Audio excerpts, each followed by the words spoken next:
ಕಿತ್ತೂರು ರಾಣಿ ಚೆನ್ನಮ್ಮ ಇವರು ಶಿವರುದ್ರಪ್ಪ ಅವರಿಗೆ ಶಿವಲಿಂಗಪ್ಪ ಅವರಿಗೆ ದತ್ತುವನ್ನು ಪಡೆದಿದ್ದರು. ಇವರು ನಮ್ಮ ದೇಶಕ್ಕಾಗಿ ಹೋರಾಡಿ. ನಮಸ್ಕಾರ, ನನ್ನ ಹೆಸರು ವರ್ಷ. ನಾನು 10ನೇ ತರಗತಿಯಲ್ಲಿ ಓದುತ್ತಿದ್ದೇನೆ. ನಮ್ಮೂರಿನ ಏರ್ಫೋರ್ಸ್ ಟ್ರೈನಿಂಗ್ ಸೆಂಟರ್ ಬಗ್ಗೆ ಹೇಳುತ್ತಿದ್ದೇನೆ. ನಮ್ಮ ಬೀದರ್ನಲ್ಲಿ ಏರ್ಫೋರ್ಸ್ ಟ್ರೈನಿಂಗ್ ಸೆಂಟರ್ ಇದೆ.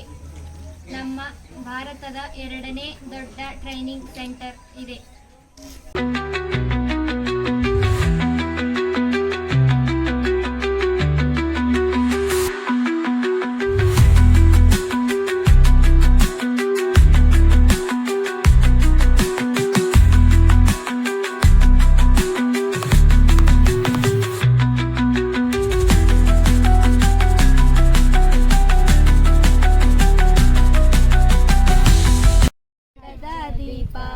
ಹಚ್ಚೇವು ಕನ್ನಡದ ದೀಪ, ಕರುನಾಡ ದೀಪ, ಸಿರಿನುಡಿಯ ದೀಪ, ಒಲವೆತ್ತಿ ತೋರುವ ದೀಪ. ಹಚ್ಚೇವು ಕನ್ನಡದ ದೀಪ, ಹಚ್ಚೇವು ಕನ್ನಡದ ದೀಪ, ಕರುನಾಡ ದೀಪ, ಸಿರಿನುಡಿಯ ದೀಪ, ಒಲವೆತ್ತಿ ತೋರುವ ದೀಪ. ಹಚ್ಚೇವು ಕನ್ನಡದ ದೀಪ, ಹಚ್ಚೇವು ಕನ್ನಡದ ದೀಪ. ಬಹುದಿನಗಳಿಂದ ಮೈಮರೆಯಿಂದ ಕೂಡಿರುವ ಕೊಳೆಯ ಕೊಚ್ಚೇವು. ಎಲ್ಲೆಲ್ಲಿ ಕನ್ನಡದ ಕಂಪು ಅಲ್ಲಲ್ಲಿ ಕನವ ಚಾಚೇವು.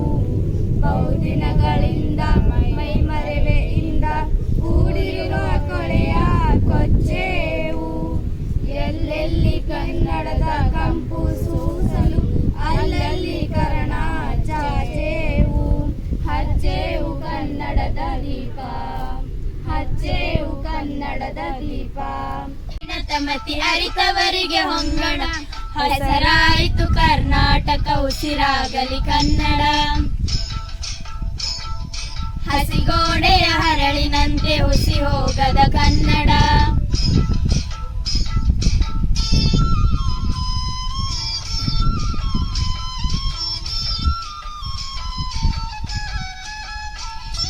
ಪಡುಗಡಲಿನ ತೆರೆಗಳಂತೆ ಹೆಡೆ ಬಿಚ್ಚುತ್ತ ಮೊರೆಯುವ, ಸಹ್ಯಾದ್ರಿಯ ಶಿಖರದಂತೆ ಬಾನೆತ್ತರ ಕರೆಯುವ. ಗುಡಿಗೋಪುರ ಹೊಂಗಳಸಕ್ಕೆ ಜಂಬೆಳಕಿನ ಕನ್ನಡ, ನಮ್ಮೆಲ್ಲರ ಮೈ ಮನಸ್ಸಿನ ಹೊಂಗನಸಿನ ಕನ್ನಡ. ಹೆಸರಾಯಿತು ಕರ್ನಾಟಕ, ಉಸಿರಾಗಲಿ ಕನ್ನಡ. ಹಸಿಗೋಡೆಯ ಹರಳಿನಂತೆ ಹುಸಿ ಹೋಗದ ಕನ್ನಡ.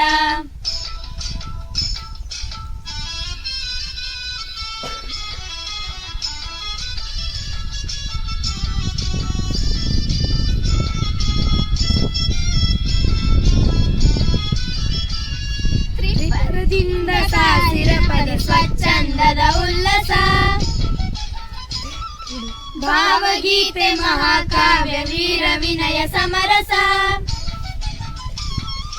ಹಳ್ಳಿ ಊರು ನಗರ ಜಿಲ್ಲೆ ಮೊಗದ ಹೊಗರು ಕನ್ನಡಿ, ಎಲ್ಲ ದಿಸೆಗೂ ಚೆಲ್ಲುವರಿದ ಚೈತನ್ಯದ ದಾಂಗುಡಿ. ಹೆಸರಾಯಿತು ಕರ್ನಾಟಕ, ಉಸಿರಾಗಲಿ ಕನ್ನಡ. ನಾನು ಈಗ ನಮ್ಮ ಕರ್ನಾಟಕದ ಪ್ರಸಿದ್ಧ ಉದ್ಯಮಿಗಳ ಬಗ್ಗೆ ಹೇಳುತ್ತಿದ್ದೇನೆ. GM ರಾವ್, ನಂದನ್ ನಿಲ್ಕರ್ಣಿ, ನಿತಿನ್ ಕಾಮತ್, ಅಜಿಂ ಪ್ರೇಮ್ಜಿ, ಗೋಪಾಲ್ ಕೃಷ್ಣ, ಸತ್ಯನಾರಾಯಣ ಮೂರ್ತಿ, ಕಿರಣ್ ಮುಜುದಾರ್, ರಾಜೇಶ್ ಮೆಹ್ತಾ, ವೈಭವ ಗುಪ್ತಾ. ಧನ್ಯವಾದಗಳು. ನಾನು 9ನೇ ತರಗತಿಯಲ್ಲಿ ಓದುತ್ತಿದ್ದೇನೆ. ನಾನು ನಮ್ಮ ಕರ್ನಾಟಕದ ರಾಜ್ಯ ಬಗ್ಗೆ ಹೇಳುತ್ತಿದ್ದೇನೆ. ವಿಶಾಲ ಮೈಸೂರು ರಾಜ್ಯವನ್ನು 1956 ನವೆಂಬರ್ 1ರಂದು ಅಸ್ತಿತ್ವಕ್ಕೆ ತರಲಾಯಿತು. ನಮ್ಮ ರಾಜ್ಯವನ್ನು ಕರ್ನಾಟಕ ಎಂದು 1973 ನವೆಂಬರ್ 1ರಂದು ಮರುನಾಮಕರಣ ಮಾಡಲಾಯಿತು. ಕರ್ನಾಟಕ ರಾಜ್ಯವು 1,91,791 ಚದರ ಕಿಲೋಮೀಟರ್ ವಿಸ್ತಾರವಾಗಿದೆ. ನಮ್ಮ ರಾಜ್ಯದಲ್ಲಿ 31 ಜಿಲ್ಲೆಗಳಿವೆ. ಬೆಂಗಳೂರು ಕರ್ನಾಟಕದ ರಾಜಧಾನಿಯಾಗಿದೆ. ಆಡಳಿತ ನಿರ್ವಹಣೆಯ ದೃಷ್ಟಿಯಿಂದ ಕರ್ನಾಟಕವನ್ನು 4 ಕಂದಾಯ ವಿಭಾಗಗಳಾಗಿ ವಿಂಗಡಿಸಲಾಗಿದೆ. ಅವುಗಳೆಂದರೆ ಬೆಂಗಳೂರು, ಮೈಸೂರು, ಬೆಳಗಾವಿ, ಕಲಬುರಗಿ ವಿಭಾಗಗಳಾಗಿವೆ. ಧನ್ಯವಾದಗಳು.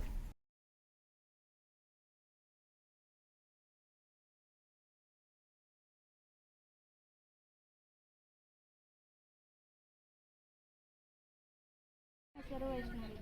ಸರ್ಕಾರಿ ಪ್ರೌಢಶಾಲೆ ಹಲ್ಲಳಿಕೆ ಆವರ್ತಕ ಕೋಷ್ಟಕ. ಮೂಲಭೂತ ಧಾತುಗಳು ಮತ್ತು ಆವರ್ತಕ ಕೋಷ್ಟಕ. ರಾಸಾಯನಿಕ ಕ್ರಿಯೆಗಳ ಮೂಲಕ ಇತರ ಧಾತುಗಳಾಗಿ ವಿಭಜಿಸಲಾಗಿದೆ ಮತ್ತು ಇವು ಎಲ್ಲ ದ್ರವ್ಯಗಳ ಮೂಲಭೂತ ಭಾಗಗಳಾಗಿವೆ. ಇವುಗಳ ಅತ್ಯಂತ ಚಿಕ್ಕ ಕಣಗಳಿಗೆ ಪರಮಾಣು ಎನ್ನುತ್ತಾರೆ. ಭಾಗಗಳಾಗಿವೆ. 2013ರ ವೇಳೆಗೆ 118 ಮೂಲಭೂತ ಧಾತುಗಳನ್ನು ಕಂಡುಹಿಡಿಯಲಾಗಿದೆ. ಪ್ರತಿಯೊಂದು ಧಾತುವಿಗೂ ಒಂದು ವಿಶಿಷ್ಟ ಸಂಕೇತ ಮತ್ತು ವಿಶಿಷ್ಟ ಗುಣಗಳಿವೆ. ಆವರ್ತಕ ಕೋಷ್ಟಕ. ಧಾತುಗಳನ್ನು ಅವುಗಳ ಗುಣಲಕ್ಷಣಗಳ ಆಧಾರದ ಮೇಲೆ ಅಡ್ಡಸಾಲು ಮತ್ತು ಕಂಬಸಾಲುಗಳಿವೆ ಜೋಡಿಸಿದ ಕೋಷ್ಟಕಕ್ಕೆ ಆವರ್ತಕ ಕೋಷ್ಟಕ ಎನ್ನುತ್ತಾರೆ. ಆವರ್ತಕ ಕೋಷ್ಟಕದಲ್ಲಿ 7 ಅಡ್ಡಸಾಲುಗಳು ಮತ್ತು 18 ಕಂಬಸಾಲುಗಳಿವೆ. ಆವರ್ತಕ ಕೋಷ್ಟಕದಲ್ಲಿ ಪ್ರತಿಯೊಂದು ಧಾತುವಿಗೆ ವಿಶಿಷ್ಟ ಸ್ಥಾನ ನೀಡಲಾಗಿದೆ. ಪ್ರತಿಯೊಂದು ಧಾತುವಿನ ಪರಮಾಣು ಸಂಕೇತ, ರಾಶಿ ಸಂಕೇತ, ದ್ರವಣ ಬಿಂದು, ಕುದಿ ಬಿಂದು ಮತ್ತು ಇತರ ಮಾಹಿತಿಯನ್ನು ನೀಡಲಾಗಿದೆ. ಧನ್ಯವಾದ.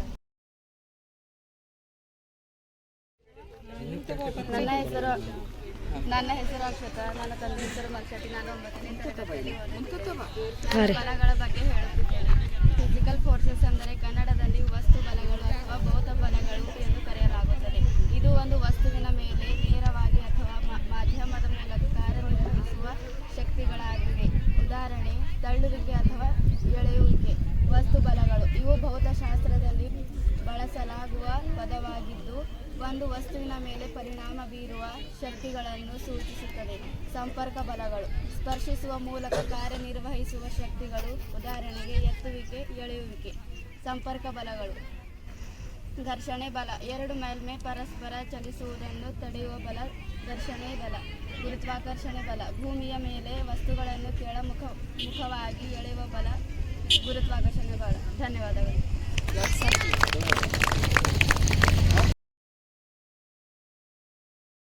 ರಾಸಾಯನಿಕ ಅಣುಸೂತ್ರಗಳು.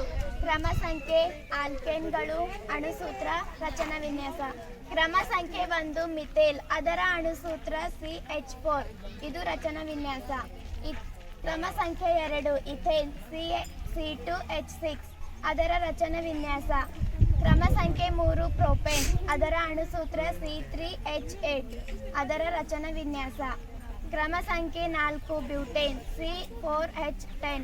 ಅದರ ರಚನಾ ವಿನ್ಯಾಸ. ಕ್ರಮ ಸಂಖ್ಯೆ 5 ಪೆಂಟೇನ್. C5H12. ಅದರ ರಚನಾ ವಿನ್ಯಾಸ.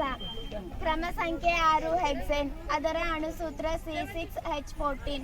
ಅದರ ರಚನಾ ವಿನ್ಯಾಸ. ಧನ್ಯವಾದಗಳು.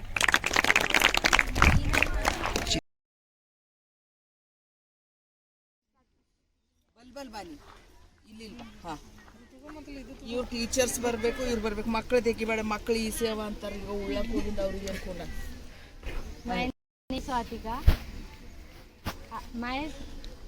My topic is growing words chart. My name is Akshata. I am telling about synonym words. Speak, talk, fast, weak, ill, sick, near, close, start, begin, race, lift, under, below, angry, mad, one, single, keep, hold, end, finish, respect, honor, get, receive, glad, happy, true, correct, arrive, reach, care, protection, damage, hurt, behave, act, large, big, exit, leave, present, gift, alive, safe, stone, rock, last, final, easy, simple, false, untrue, above, over, difficult, hard, right, record, trip, journey, sad, unhappy, good, fine, job, occupation, infant, baby, select, choose, accurate, correct, always, forever, connect, joy, afraid, scared, rich, wealth, safe,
body of letter supplementary ending name and signature to thank you.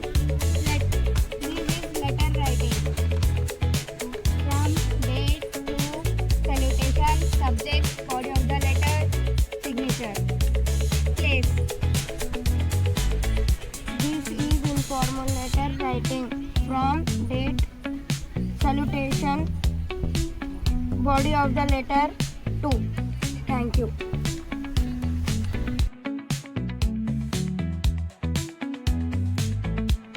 Morning everyone, my name is Nikita. Today our topic is bank. We can deposit money into the bank. We can then withdraw the money when we needed. In the meantime, the bank keeps the money safe for us over a period of time. They also give us a little more money. It is called as interest. Thank you. Counter. This is a cash counter. If we need to withdraw some cash, we come to this counter. Thank you. Machine. This is an ATM machine. It means automatic teller machine. We can use debit card to withdraw money from ATM machine. Passbook. Bank gives us the passbook and it has the status of deposit and withdrawal. Thank you. Checkbook. A check is a document that orders a bank to pay money from a passbook account to the person the check has been issued. Thank you. ನನ್ನ ಹೆಸರು ಸುಪ್ರಿಯ. ನನ್ನ ತಂದೆ ಹೆಸರು ನವನಾಥ್. ನಾನು 10ನೇ ತರಗತಿಯಲ್ಲಿ ಓದುತ್ತಿದ್ದೇನೆ. ನಾನು ಇವತ್ತು ವಿಶ್ವ ಏಡ್ಸ್ ದಿನದ ಬಗ್ಗೆ ಹೇಳುತ್ತಿದ್ದೇನೆ. ಇಂದು ಡಿಸೆಂಬರ್ 1 ವಿಶ್ವ ಏಡ್ಸ್ ದಿನಾಚರಣೆಯಾಗಿದೆ. ಏಡ್ಸ್ ಎಂದರೆ ಅಕ್ವೈರ್ಡ್ ಇಮ್ಯುನೋ ಡಿಫಿಷಿಯನ್ಸಿ ಸಿಂಡ್ರೋಮ್. ಇದು HIV ಸೋಂಕಿನ ಅಂತಿಮ ಮತ್ತು ಅತ್ಯಂತ ಗಂಭೀರ ಹಂತವಾಗಿದೆ. ಏಡ್ಸ್ ಒಂದು ಮಾರಣಾಂತಿಕ ಕಾಯಿಲೆಯಾಗಿದೆ. ಇದು HIV ಎನ್ನುವಂತಹ ವೈರಸ್ ಇಂದ ಬರುತ್ತದೆ. HIV ಅಂದರೆ human immuno deficiency virus. HIV ಹೇಗೆ ಹರಡುತ್ತದೆ? ಅನುರಕ್ಷಿತ ಲೈಂಗಿಕ ಸಂಬಂಧದ ಮೂಲಕ, ವಿಶೇಷವಾಗಿ ರಕ್ತ, ವೀರ್ಯ ಅಥವಾ ಯೋನಿ ಸ್ರವಿಸುವಿಕೆಯು ದೇಹದ ಒಳಗೆ ಪ್ರವೇಶಿಸಿದರೆ ಹರಡುತ್ತದೆ.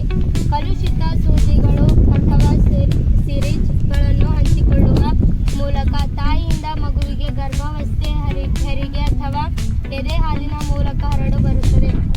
ಸಂಕ್ರಮಣವನ್ನು ತಡೆಗಟ್ಟುವುದು ಹೇಗೆ? ಲೈಂಗಿಕ ಸಂಭೋಗದ ಸಮಯದಲ್ಲಿ ಕಡ್ಡಾಯವಾಗಿ ಕಾಂಡೋಮ್ ಬಳಸಿ.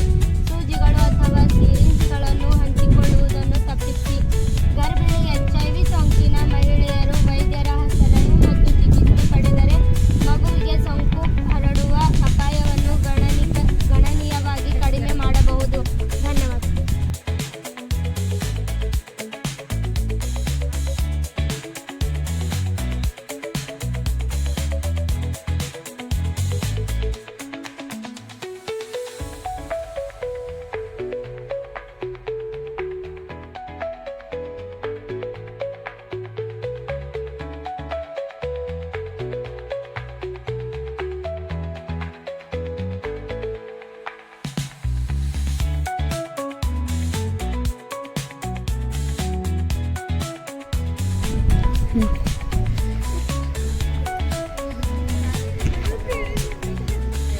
ಎಲ್ಲರಿಗೂ ನನ್ನ ನಮಸ್ಕಾರಗಳು. ನನ್ನ ಹೆಸರು ನಿಖಿತಾ. ನನ್ನ ತಂದೆ ಹೆಸರು ಶಿವಕುಮಾರ್. ನಾನು ಇವತ್ತಿನ ದಿವಸ ಭವಿಷ್ಯದ ಹೆಜ್ಜೆಗಳು SSLC ನಂತರ ಬಗ್ಗೆ ಹೇಳುತ್ತಿದ್ದೇನೆ. ವಿದ್ಯಾರ್ಥಿಗಳಿಗೆ PUC ವಿಜ್ಞಾನ, ವಾಣಿಜ್ಯ, ಕಲೆ, ಡಿಪ್ಲೊಮಾ, ಇಂಜಿನಿಯರಿಂಗ್, ನಾನ್ ಇಂಜಿನಿಯರಿಂಗ್ ಮತ್ತು ಅಲ್ಪಾವಧಿಯ ಸರ್ಟಿಫಿಕೇಟ್ ಕೋರ್ಸ್ಗಳಂತಹ ಅನೇಕ ಆಯ್ಕೆಗಳಿವೆ.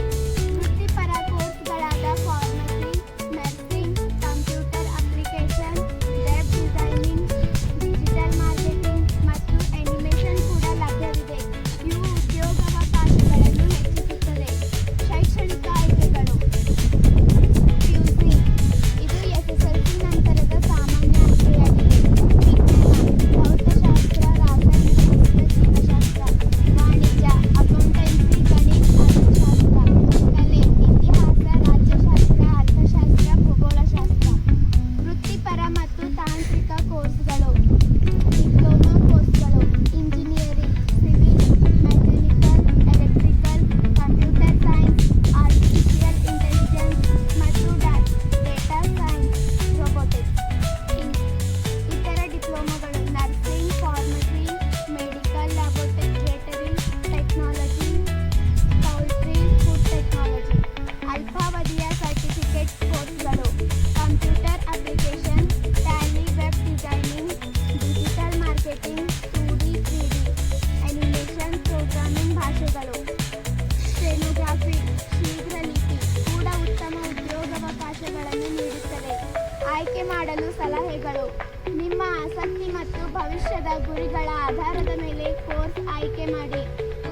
ಅವಕಾಶಗಳು ಮತ್ತು ಗಳಿಕೆಯ ಸಾಮರ್ಥ್ಯವನ್ನು ಪರಿಗಣಿಸಿ. ಧನ್ಯವಾದಗಳು.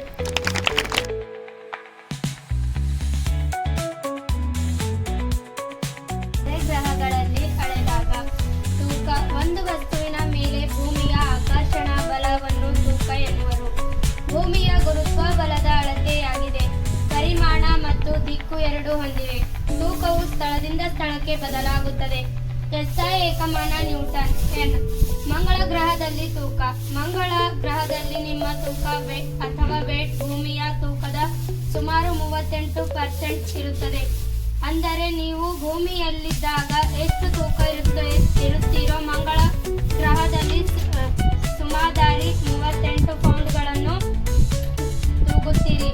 ಏಕೆಂದರೆ ಮಂಗಳದ ಗುರುತ್ವಾಕರ್ಷಣಾ ಬಲವು ಭೂಮಿಗಿಂತ ಕಡಿಮೆಯಾಗಿರುತ್ತದೆ. ಇದೇ ರೀತಿ ಬೇರೆ ಬೇರೆ ಗ್ರಹಗಳಲ್ಲಿ ತೂಕವು ಬೇರೆ ಬೇರೆಯಾಗಿರುತ್ತದೆ. ಧನ್ಯವಾದಗಳು.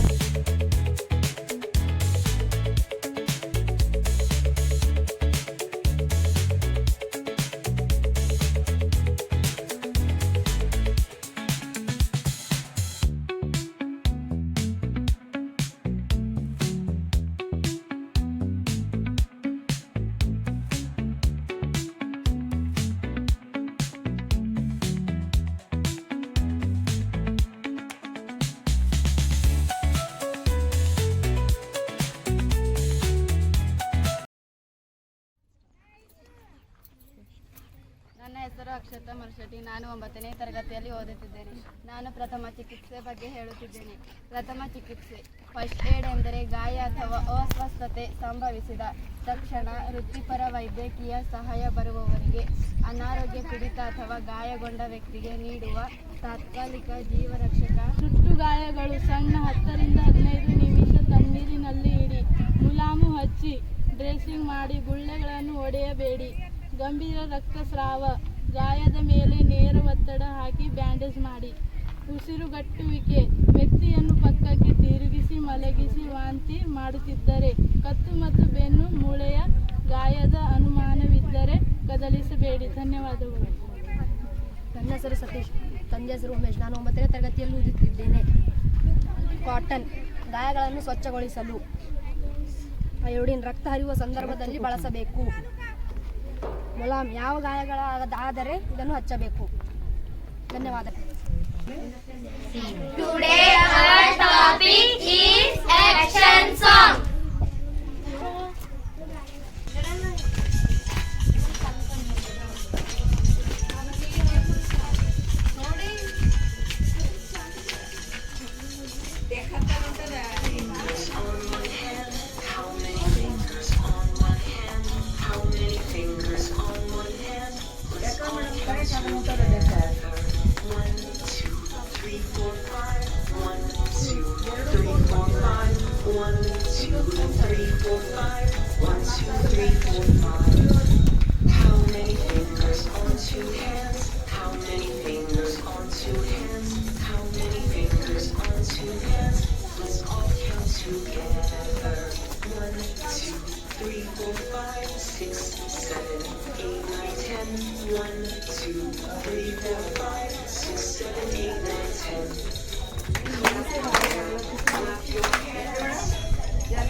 ನನ್ನ ಹೆಸರು ಭಾಗ್ಯಶ್ರೀ. ನಾನು 9ನೇ ತರಗತಿಯಲ್ಲಿ ಓದುತ್ತಿದ್ದೇನೆ.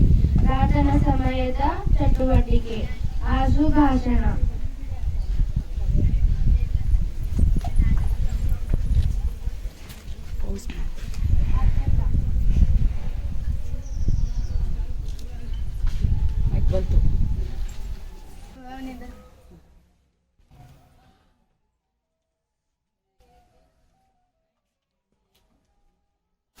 ನನ್ನ ಹೆಸರು ಅಕ್ಷತಾ. ನಾನು 9ನೇ ತರಗತಿಯಲ್ಲಿ ಓದುತ್ತಿದ್ದೇನೆ. ನನಗೆ ಬಂದ ವಿಷಯ ನನ್ನ ಶಾಲೆ. ನನ್ನ ಶಾಲೆಯ ನಮ್ಮ ಊರಿನ ಸ್ವಚ್ಛವಾದ ಹಾಗೂ ಸುಂದರವಾದ ಸ್ಥಳದಲ್ಲಿ ಇದೆ. ನಮ್ಮ ಶಾಲೆಯ ಕಟ್ಟಡವನ್ನು ತಯಾರಿಸಬೇಕಾಗುತ್ತದೆ. ನಮ್ಮ ಶಾಲೆಯ ಗುರುಗಳು ತುಂಬಾ ಪ್ರೀತಿಯಿಂದ ಹಾಗೂ ಶ್ರದ್ಧೆಯಿಂದ ಪಾಠವನ್ನು ಕಲಿಸುತ್ತಾರೆ. ನಮ್ಮ ಜೀವನದ ಯಶಸ್ವಿಗಾಗಿ ವಿದ್ಯೆ ಮುಖ್ಯ. ಹಾಗಾಗಿ ದಿನಾಲೂ ಬರಬೇಕು ಶಾಲೆಗೆ. ಧನ್ಯವಾದಗಳು. 10ನೇ ತರಗತಿಯಲ್ಲಿ ಓದುತ್ತಿದ್ದೇನೆ. ನಾನು ಗಾದೆಗಳ ಬಗ್ಗೆ ಹೇಳುತ್ತಿದ್ದೇನೆ. ಗಾದೆಗಳು ವೇದಕ್ಕೆ ಸಮಾನ. ಗಾದೆಗಳು ಹಿರಿಯರು ನುಡಿದ ನುಡಿಮುತ್ತುಗಳಾಗಿವೆ. ಗಾದೆ ಮಾತುಗಳು ಹೇಳುತ್ತಿದ್ದೇನೆ. ಮನೆಯ ಮೊದಲ ಪಾಠ ಶಾಲೆ ಜನನಿ ತಾನೇ ಮೊದಲ ಗುರು. ಜನನಿಯಿಂದ ಪಾಠ ಕಲಿತರೆ ಜನರೇ ಧನ್ಯರು. ಹಾಸಿಗೆ ಇದ್ದಷ್ಟು ಕಾಲು ಚಾಚು ಹೆಣ್ಣು ಸಂಸಾರದ ಕಣ್ಣು. ಧನ್ಯವಾದಗಳು. मेरा नाम सुनंदा है. मैं 9वीं कक्षा में पढ़ती हूँ. सड़क की रक्षा. सड़क पे कूड़ा कचरा नहीं डालना चाहिए. सड़क पर केले का छिलका नहीं फेंकना चाहिए. सड़क को खोदना नहीं चाहिए. सड़क को काटना नहीं चाहिए. सड़क है तो सब है. धन्यवाद. ಹೆಸರು ಭಾಗ್ಯಲಕ್ಷ್ಮಿ. ನನ್ನ ತಂದೆ ಹೆಸರು ನಾಗಪ್ಪ. ನಾನು 9ನೇ ತರಗತಿಯಲ್ಲಿ ಓದುತ್ತಿದ್ದೇನೆ. ನನಗೆ ಬಂದ ವಿಷಯ ರಾಷ್ಟ್ರೀಯ ಲಾಂಛನಗಳ ಬಗ್ಗೆ. ರಾಷ್ಟ್ರೀಯ ಲಾಂಛನಗಳು ನಮ್ಮ ರಾಷ್ಟ್ರೀಯ ಧ್ವಜ ತ್ರಿವರ್ಣ ಧ್ವಜ. ನಮ್ಮ ರಾಷ್ಟ್ರೀಯ ಪ್ರಾಣಿ ಹುಲಿ. ನಮ್ಮ ರಾಷ್ಟ್ರೀಯ ಪಕ್ಷಿ ನವಿಲು. ನಮ್ಮ ರಾಷ್ಟ್ರೀಯ ನದಿ ಗಂಗಾ ನದಿ. ನಮ್ಮ ರಾಷ್ಟ್ರೀಯ ಆಟ हॉकी. धन्यवाद. मैं 9वीं कक्षा में पढ़ती हूँ. मेरा विषय है वीरांगना चन्नम्मा के बारे में बताने वाली हूँ. वीरांगना चन्नम्मा ने काकतीय वंश में सन 1788 को जन्म हुआ था. चन्नम्मा ने काकतीय वंश में जन्म हुआ था. चन्नम्मा के पिता ढोलप्पा देसाई और माता पद्मावती थे. चन्नम्मा को राजा मल्लसर्ज के साथ विवाह कर दिया था. राजा मल्लसर्ज को 2 पत्नियां थे. पहले पत्नियां रुद्रम्मा और दूसरी पत्नी चन्नम्मा थे. चन्नम्मा को एक पुत्र हुआ था. उसके नाम था शिव बसवराज. उसके बचपन में ही मृत्यु हो गई. चन्नम्मा अंग्रेजों से युद्ध करते हुए बंदी बन गई और वही उनकी मृत्यु हो गई. धन्यवाद. वक्त बुद्धिमान आइजक न्यूटन उसका नाम. एक युवक था बुद्धिमान आइजक न्यूटन उसका नाम. एक दिन बैठा बगीचे में डूबा गहरी सोच में. एक दिन बैठा बगीचे में डूबा गहरी सोच में. पेड़ से गिरा एक सेब लाल. पेड़ से गिरा एक सेब लाल. सेब उठाया पेड़ को देखा. ऊपर देखा नीचे देखा. सेब को उसने फिर से फेंका. सेब आया फिर से नीचे. देख देख कर लगा सोचने आखिर यह गिरा क्यों नीचे. सोच सोच कर पता लगाया. खोजबीन कर यह समझाया. चुंबक बनकर धरती हमारी खींचे वस्तुएं अपनी ओर सारी. बच्चों यही है गुण धरती का. याद रखो तुम नाम न्यूटन का. बच्चों यही है गुण धरती का. याद रखो तुम नाम न्यूटन का.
चोर बोले, कहाँ है हरा घोड़ा? तो बीरबल ने जवाब दिया कि हरा घोड़ा मिल गया है, लेकिन उसके मालिक की 2 शर्तें हैं। पहली शर्त यह है कि घोड़ा लाने के लिए स्वयं राजा को जाना पड़ेगा। दूसरी शर्त यह है कि सप्ताह के 7 दिन छोड़कर कोई भी दूसरे दिन जा सकते हैं घोड़ा लाने के लिए। तब अकबर को मालूम हुआ कि बीरबल ने उन्हें बुद्धू बनाया है। धन्यवाद। ಎಲ್ಲರಿಗೂ ನನ್ನ ನಮಸ್ಕಾರಗಳು. ಇವತ್ತಿನ ಪ್ರಾರ್ಥನಾ ಚಟುವಟಿಕೆ ಸ್ಥಳೀಯ ಹಬ್ಬಗಳು. ನಾನು ಕಾರುಣಿ ಹಬ್ಬದ ಬಗ್ಗೆ ಹೇಳ್ತೇನೆ. ಕಾರುಣಿ ಹಬ್ಬದ ದಿವಸ ಎತ್ತುಗಳ ಹಬ್ಬ ಎಂದು ಕರೆಯುತ್ತಾರೆ.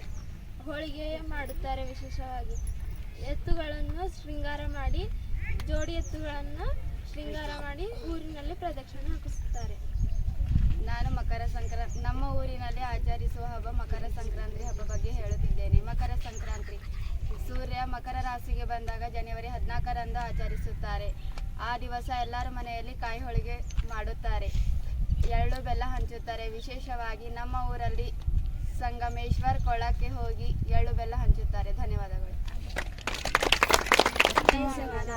मकोनिका या मास हब्बार बगे केरीसु हम कोनिका रातोणा से तैयार करन भज्जी मज्जी बनान परबाती खेतेन बान कोनिका झुपडी बांधाचा झुपडी माई कोनिका लक्ष्मी फोटो मेलाचा मेलन वस्ते कोनिका दूध उपणामाचा उपणान कोनिका गंगा सांग उपणासु दूध उपणायचा कोनिका माते प्रे हेट तोटी हेट मेलेनी हे उपणते की हेट मेलन से फल फूल मेला सेट मेलन से खाणो खान कोनिकर से झिंजोळो रमस कबड्डी रमस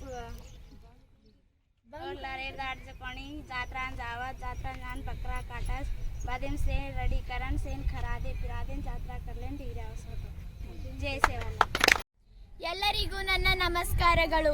ಇವತ್ತಿನ ಪ್ರಾರ್ಥನಾ ಚಟುವಟಿಕೆಯಲ್ಲಿ ಲಾಭ ನಷ್ಟ ಇದರ ಬಗ್ಗೆ ಒಂದು ಕಿರು ನಾಟಕ ಮಾಡುತ್ತಿದ್ದೇವೆ. ಇವತ್ತು ಇಂಥ ಬಕ್ರ ಬರಬೇಕು, ಅದು ಹಳೆ ಕಾಪಿ ಎಷ್ಟು ದಿನ ಐತೆ ಬಿದ್ದದ, ಅದು ಒಯ್ಬೇಕವ. ಖರೆ ಎಲ್ಲ ಇದು ಮಾರಲ್ಲೇ ಹೋಗ್ಯದ. ಒಂದು ನೋಡ್ಬೇಕು, ಈಗ ಬರ್ತದೇನೋ ಬಕ್ರ ಒಂದು ಹಾಕೋ ಬಂತಲ್ಲ. ಒಂದು ಏನು ಬೇಕ್ರಿ? ಇದು 50 ರೂಪೀಸ್ ರೀ.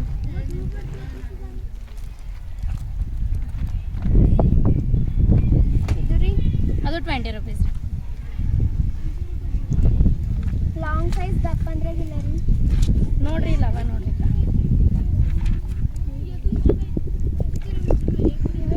ಅದು 80 ರೀ. ಇದು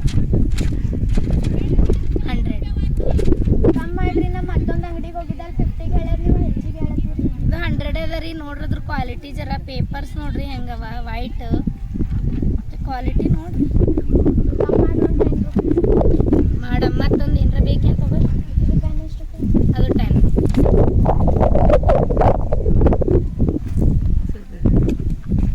ಚಂದ ಐತಲ್ಲ, ಮಾರ್ತದ. ಎಷ್ಟು ದಿನ ಆಯ್ತು ಮಾರಲಿ ಹೋಗಿತ್ತು ಬುಕ್ಕು ಪನ್ನ. ನಮಗೆ ಲಾಭ ಆಯ್ತಾಕಿ ನಷ್ಟ ಆಯ್ತು. ಖರೆ. ಎಲ್ಲಿಗೆ ಹೋಗಿದ್ದಿ? ಅಂಗಡಿಗೆ ಹೋಗಿದ್ದೆ. ಯಾಕ? ನೋಟ್ಬುಕ್ ತರ್ಲಕ್ಕ. ಎಷ್ಟು ಕೊಟ್ಟು? 100 ರೂಪಾಯಿ. ನಾನು ಇನ್ನೇ ತಗೊಂಡಿನಿ, ನನಗೆ 50 ರೂಪಾಯಿ ಕೊಟ್ಟು. ಏನು ಮಾಡಲಿ, ನಂಗಿದ ಅವಶ್ಯಕತೆ ಇತ್ತು, ಈಗ ಬೇಕಾಗಿತ್ತು. ಅವರು ಕಮ್ಮಿ ಮಾಡಂದ್ರೆ 10 ರೂಪೀಸ್ ಅಷ್ಟೇ ಕಮ್ಮಿ ಮಾಡ್ಯಾರ. ಅವ್ರಿಗೆ 40 ರೂಪೀಸ್ ನಷ್ಟ ಆಯಿತು. ನನಗೆ ಅವ್ರಿಗೆ 40 ರೂಪೀಸ್ ಲಾಭ ಆಯಿತು, ನಂಗೆ ನಷ್ಟ ಆಯಿತು. ನಡಿ ಹೋಗೋಣ.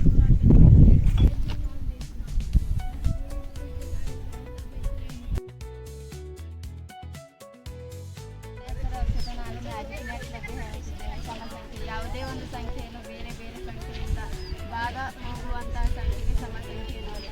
2ರಿಂದ 100ರವರೆಗೆ ಸಮಸಂಖ್ಯೆಗಳಾಗಿವೆ. ನನ್ನ ಹೆಸರು ಸಾತ್ವಿಕ. ನಾನು ಬೆಸ ಸಂಖ್ಯೆ ಬಗ್ಗೆ ಹೇಳುತ್ತಿದ್ದೇನೆ. ಯಾವುದೇ ಒಂದು ಸಂಖ್ಯೆಯನ್ನು ಭಾಗ ಹೋಗಲಾದಂಥ ಸಂಖ್ಯೆಗೆ ಬೆಸ ಸಂಖ್ಯೆ ಎನ್ನುವರು. 1ರಿಂದ 99ರವರೆಗೆ ಬೆಸ ಸಂಖ್ಯೆಗಳಾಗಿವೆ. ಕ್ರಮದಲ್ಲಿ 9 ಮಗ್ಗಿಗಳು. 9, 9, 9, 2, 18, 93, 27, 94, 95, 45, 96, 97, 98, 99. ಧನ್ಯವಾದ. ಇದ್ರದ್ದು 90 ಮಗಿ.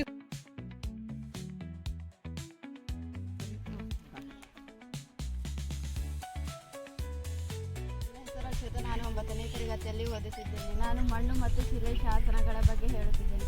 ಮಣ್ಣು ಸಾಯಿಲ್ ಎಂದರೆ ಭೂಮಿಯ ಮೇಲಿನ ಸಾವಯವ ಮತ್ತು ಖನಿಜ ಪದಾರ್ಥಗಳ ಮಿಶ್ರಣವಾಗಿದ್ದು ಸಸ್ಯಗಳ ಬೆಳವಣಿಗೆಗೆ ಅಡಿಪಾಯವಾಗಿದೆ. ನೀರು ಮತ್ತು ಪೋಷಕಾಂಶಗಳನ್ನು ಸಂಗ್ರಹಿಸುತ್ತದೆ ಮತ್ತು ಹಾನಿಕಾರಕ ವಸ್ತುಗಳನ್ನು ವಿಘಟಿಸುತ್ತದೆ. ಮಣ್ಣಿನಲ್ಲಿ ಮರಳು, ಹುಳು, ಜೇಡಿಮಣ್ಣು ಮತ್ತು ಹ್ಯೂಮಸ್ ಸಾವಯವ ವಸ್ತುಗಳು, ನೀರು ಮತ್ತು ಗಾಳಿ ಮುಖ್ಯ ಅಂಗಗಳಾಗಿವೆ. ಇವುಗಳ ಸಂಯೋಜನೆಯಿಂದ ಮಣ್ಣಿನ ವಿಧಗಳು ಮತ್ತು ಗುಣಗಳನ್ನು ನಿರ್ಧಾರವಾಗುತ್ತದೆ. ಉದಾಹರಣೆ ಕಪ್ಪು ಮಣ್ಣು ಮತ್ತು ಕೆಂಪು ಮಣ್ಣು. ಶಿಲೆ ಶಾಸನಗಳು ಎಂದರೆ ಕಲ್ಲು ಲೋಹದಂತಹ ದೀರ್ಘಕಾಲ ಬಾಳಿಗೆ ಬರುವ ವಸ್ತುಗಳ ಮೇಲೆ ಕೆತ್ತಿದ ಬರಹಗಳು. ಇವುಗಳ ಇತಿಹಾಸ, ಧರ್ಮ, ಸಮಾಜ ಮತ್ತು ಸಾಹಿತ್ಯದ ಬಗ್ಗೆ ಮಾಹಿತಿ ನೀಡುತ್ತವೆ. ಶಿಲೆ ಶಾಸನಗಳು ಕಲ್ಲಿನ ಶಿಕ್ಷಣ, ದಾನ, ವೀರಗಾಥೆಗಳ ವಿವರಗಳನ್ನು ತಿಳಿಸುತ್ತವೆ. ಉದಾಹರಣೆಗೆ ಅಶೋಕನ ಶಾಸನಗಳು ಮತ್ತು ವೀರಗಲ್ಲುಗಳು. ಶಾಸನಗಳ ವಿಧಗಳು ಮತ್ತು ಮಹತ್ವ. ಕಲ್ಲಿನ ಶಾಸನಗಳು, ಶಿಲೆಗಳು. ಇವುಗಳನ್ನು ಶಿಲೆಗಳ ಮೇಲೆ ಕೆತ್ತಲಾಗುತ್ತದೆ. ಇವುಗಳ ಪ್ರಾಕೃತ ಕನ್ನಡ ಮತ್ತು ಇತರ ಭಾಷೆಗಳಲ್ಲಿರುತ್ತವೆ. ಲೋಹದ ಶಾಸನಗಳು ತಾಮ್ರದ ತಗಡುಗಳು ಅಥವಾ ಇತರ ಲೋಹಗಳ ಮೇಲೆ ಕೆತ್ತಿದ ಶಾಸನಗಳು. ವೀರಗಲ್ಲುಗಳು ಗ್ರಾಮ ರಕ್ಷಣೆಗಾಗಿ ಮಾಡಿದ ಯೋಧರ ಸ್ಮರಣಾರ್ಥ ನಿರ್ಮಿಸಲಾಗುವ ಕಲ್ಲುಗಳು. ಇವುಗಳಲ್ಲಿ ಶಸ್ತ್ರಾಸ್ತ್ರಗಳೊಂದಿಗೆ ಹೋರಾಡಿದ ದೃಶ್ಯಗಳಿರುತ್ತವೆ. ಧನ್ಯವಾದಗಳು. ಮಹಿಳೆಯರು ಯಾಕೆ ಕಲಿಬಾರ್ದು? ಪುರುಷರು ಕಲಿತಾರಂದ್ರೆ ಮಹಿಳೆಯರು ಕಲಿಬೇಕು. ನಮಗೂ ಆ ಕಲಿಯೋ ಹಕ್ಕಿದೆ, ನಾವು ಜ್ಞಾನ ಪಡಿಬೇಕು ಅನ್ನೋ ಕಾರಣಕ್ಕೆ ಇವರು ಭಾಳಷ್ಟು ಪ್ರಯತ್ನ ಮಾಡಿದರು. ಜೊತೆಗೆ ಇವರು ಹೆಣ್ಣು ಹುಡುಗಿಯರಿಗೆ ಕಲ್ಸಕ್ಕೆ ಹೋದಾಗ ಸಾಕಷ್ಟು ಜನ ಏನು ಮಾಡ್ತಿದ್ರು, ಅವರಿಗೆ ಎದುರು ಹಾಕ್ಕೊಳ್ತಿದ್ರು.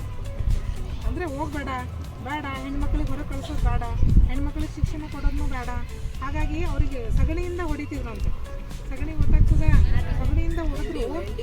ಅದನ್ನ ಏನು ಮಾಡೋರು, ಮತ್ತೆ ಶಾಲೆಯಲ್ಲಿ ಹೋಗಿ ಬಟ್ಟೆ ಬದಲಾಯಿಸಿ ಬೇರೆ ಬಟ್ಟೆ ಹಾಕ್ಕೊಂಡು ಪಾಠ ಮಾಡೋರು. ಇಷ್ಟು ಕಷ್ಟಪಟ್ಟು ಇವ್ರು ಏನು ಮಾಡಿದರು, ಮಹಿಳೆಯರಿಗೆ ಶಿಕ್ಷಣ ಕೊಡಬೇಕು ಅಂತ ಹೋರಾಟ ಮಾಡಿದಂತಹ ಮಹಿಳೆ. ಜೊತೆಗೆ ಇವರು ಪುಣೆಯಲ್ಲಿ 1848ರಲ್ಲಿ ಮಹಿಳಾ ವಿದ್ಯಾಲಯ ಫಸ್ಟ್ ಟೈಮ್ ಭಾರತದಲ್ಲೇ ಪ್ರಪ್ರಥಮವಾಗಿ ಮಹಿಳಾ ವಿದ್ಯಾಲಯವನ್ನು ತೆಗೆದರು. ಪುಣೆಯಲ್ಲಿ ತೆಗೆದು ವಿದ್ಯಾರ್ಥಿಗಳು, ಹುಡುಗಿಯರಿಗೂ ಶಿಕ್ಷಣ ಕೊಡಬೇಕು ಅಂತ ಶುರು ಮಾಡಿದರು. ಯಾರ್ಯಾರಿಗೆ ಸ್ವಲ್ಪ ತಿಳುವಳಿಕೆ ಇದೆ ಅವರು ಆ ಶಾಲೆಯಲ್ಲಿ ಹುಡುಗಿಯರನ್ನು ಸೇರ್ಸೋಕ್ಕೆ ಶುರು ಮಾಡಿದರು. ಅಲ್ಲಿಂದ ಏನು ಆಯಿತು, ಹುಡುಗಿಯರಿಗೂ ಸಹ ಶಿಕ್ಷಣ ಕಲಿಸಬೇಕು ಅನ್ನೋ ಒಂದು ಮನೋಭಾವನೆ ಎಲ್ಲರಿಗೆ ಬಂದಿತ್ತು. ಹಾಗಾಗಿ ನಾವೆಲ್ಲರೂ ಇವತ್ತು ಸಾವಿತ್ರಿಬಾಯಿ ಫುಲೆ ಅವರಿಗೆ ಚಿರಋಣಿಯಾಗಿರಬೇಕು. ಯಾಕಂದರೆ ನಮಗೆ ಓದೋಕ್ಕೆ ಮತ್ತು ನಾವು ಏನಾದರೂ ಒಂದು ಸಾಧನೆ ಮಾಡೋಕ್ಕೆ ಅಥವಾ ನಾವು ಶಿಕ್ಷಕರಾಗಲಿ ಮುಂದೆ ಯಾವುದೇ ಹುದ್ದೆಯನ್ನು ಇರಲಿ ಅದಕ್ಕೆ ಮುಖ್ಯವಾಗಿ ಹೋರಾಡಿದಂತಹ ಮಹಿಳೆ ಇವರು. ಹಾಗಾಗಿ ಇವ್ರ ಬಗ್ಗೆ ನನಗೆ ಮಾತಾಡೋಕ್ಕೆ ಅವಕಾಶ ಕೊಟ್ಟಿದ್ದಕ್ಕೆ ಎಲ್ಲರಿಗೆ ವಂದಿಸಿ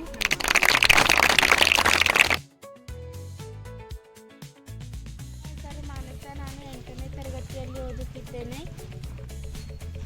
ಕಾದಂಬರಿ ಎಂದರೆ ಕಥನ ಸಾಹಿತ್ಯದ ಒಂದು ಸುದೀರ್ಘ ರೂಪವಾಗಿದ್ದು ಕಲ್ಪಿತ ಕಥೆ, ಪಾತ್ರಗಳು, ಹಿನ್ನೆಲೆ ಮತ್ತು ಸಂಕೀರ್ಣ ಕಥಾ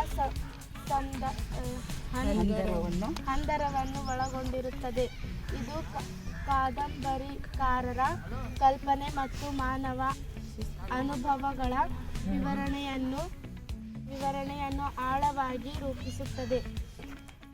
ಕನ್ನಡದಲ್ಲಿ ಇದು ಸ್ವಾತಂತ್ರ್ಯೋತ್ತರ ಕಾಲದಲ್ಲಿ ಹೆಚ್ಚು ಜನಪ್ರಿಯಗೊಂಡು ವಿಭಿನ್ನ ಪ್ರಕಾರಗಳಲ್ಲಿ ಬೆಳೆದಿದೆ. ನನ್ನ ಹೆಸರು ವೈಷ್ಣವಿ. 2 ಕಪ್ಪೆಗಳ ಕಥೆ ಹೇಳುತ್ತಿದ್ದೇನೆ. ಒಮ್ಮೆ 2 ಕಪ್ಪೆಗಳು ಹಾಲಿನ ಕೆನೆ ತುಂಬಿದ ಮಡಕೆಯ ಬಳಿ ಆಡುತ್ತಿದ್ದವು. ಮಡಕೆಯ ಒಳಗೆ ಏನಿದೆ ಎಂದು ನೋಡಲು ಹೋದಾಗ ಮಡಕೆಯ ಒಳಗೆ ಜಾರಿ ಬಿದ್ದವು. ಆದ್ದರಿಂದ ಅವುಗಳಿಗೆ ಹೊರಬರಲು ಆಗುತ್ತಿರಲಿಲ್ಲ. ಒಂದು ಕಪ್ಪೆ ಹೇಳಿತು, ಅವು ಅಲ್ಲೇ ಈಜುತ್ತಾ ಸುಳಿಯುತ್ತಾ ಇದ್ದವು. ಆದರೆ ಇನ್ನೊಂದು ಕಪ್ಪೆಯನ್ನು ಹೆದರಿ ಹೇಳಿತು, ಓಹೋ, ಇಂದು ನನ್ನ ಜೀವನದ ಕೊನೆ ದಿವಸ ಎಂದು ಹೇಳಿತು.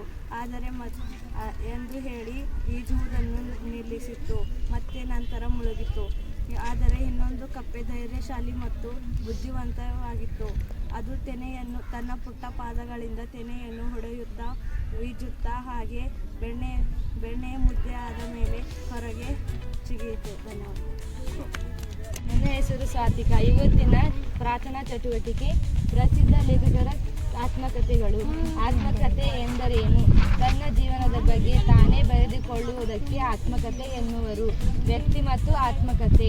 ಮಾಸ್ತಿ, ಭಾವ, ಕಾರಂತ, ಹುಚ್ಚು ಮನಸ್ಸಿನ 10 ಮುಖಗಳು, ಶ್ರೀರಂಗ, ನಾಣ್ಯ ನೆನಪುಗಳು, ಬೇಂದ್ರೆ, ನಡೆದು ಬಂದ ದಾರಿ, ಅರವಿಂದ, ಮೂಲಗತ್ತಿ, ಗೌರ್ಮೆಂಟ್, ಬ್ರಾಹ್ಮಣ್, ಗುಬ್ಬಿ ವೀರಣ್ಣ, ಕಲೆಯೇ ಕಾಯಕ, ಬಸವರಾಜ್ ಕಟ್ಟಿಮನಿ, ಕಾದಂಬರಕಾರದ ಬದುಕು, ಕಂದದ ನಾಡಿನ ಕಂದ, ಕುವೆಂಪು, ನೆನಪಿನ ದೋಣಿಯಲ್ಲಿ.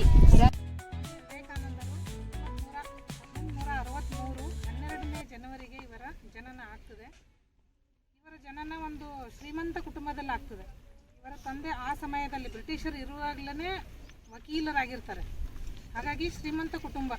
ಅವರು ವಕೀಲಿ ವೃತ್ತಿಯಿಂದ ಸಾಕಷ್ಟು ಮೊದಲಿಂದನೂ ಶ್ರೀಮಂತರು ಇರ್ತಾರೆ.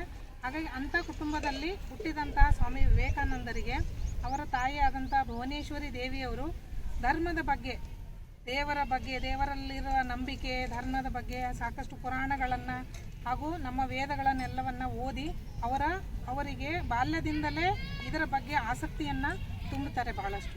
ಹಾಗಾಗಿ ಬೆಳೆಯುತ್ತಾ ಅಲ್ಲೇ ಶಿಕ್ಷಣವನ್ನು ಮುಗಿಸಿ ಮುಂದೆ ಇವರು ವಿದೇಶಕ್ಕೂ ಸಹ ಶಿಕ್ಷಣಕ್ಕೆ ಹೋಗಿರ್ತಾರೆ. ಹಾಗೆ ಇವರಿಗೂ ಸಹ ವಕೀಲ ಮಾಡಬೇಕು ಅಂತ ಅವರ ತಂದೆಯವರ ಆಸೆ ಆಗಿರ್ತದೆ. ವಿಶ್ವನಾಥ ದತ್ತ ಅವರ ಆಸೆ, ನನ್ನ ಮಗನೂ ಸಹಜವಾಗಿರ್ತದೆ.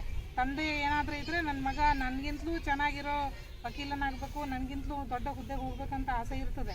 ಹಾಗಾಗಿ ಆ ಒಂದು ಹಂತಕ್ಕೆ ಬರೋಷ್ಟೊತ್ತಿಗೆ ಏನಾಗ್ಬಿಡ್ತದೆ, ವಿಶ್ವನಾಥ ದತ್ತ ಅವರು ಕೊನೆ ಉಸಿರೆಳೀತಾರೆ. ತನ್ನ ತಂದೆಯನ್ನು ಕಳೆದುಕೊಂಡಂತಹ ಸ್ವಾಮಿ ವಿವೇಕಾನಂದರು ಅವರಿಗೆ ಮೊದಲೇ ಆಧ್ಯಾತ್ಮ, ಭಕ್ತಿ, ದೇವರು ಇದ್ರ ಬಗ್ಗೆ ಜಾಸ್ತಿ ಒಲವು.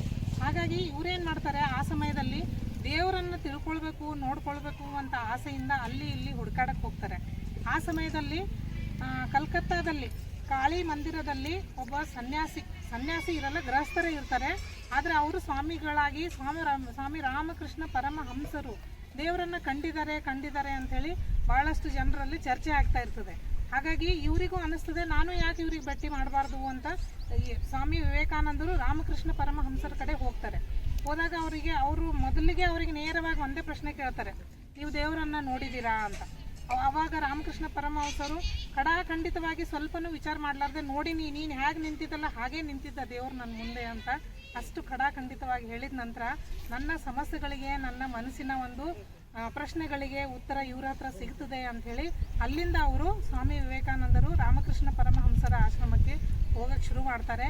ಅವರ ಒಂದು ಸಾನ್ನಿಧ್ಯದಲ್ಲಿ ಅವರಿಗೆ ಸ್ವಲ್ಪ ಸಮಾಧಾನ ಸಿಗ್ತದೆ. ದೇವರ ಬಗ್ಗೆ ಇರುವಂತಹ ಜಿಗುಪ್ಸೆ ಅವೆಲ್ಲನೂ ಹೋಗಿ ಸಮಾಧಾನ ಸಿಗ್ತದೆ.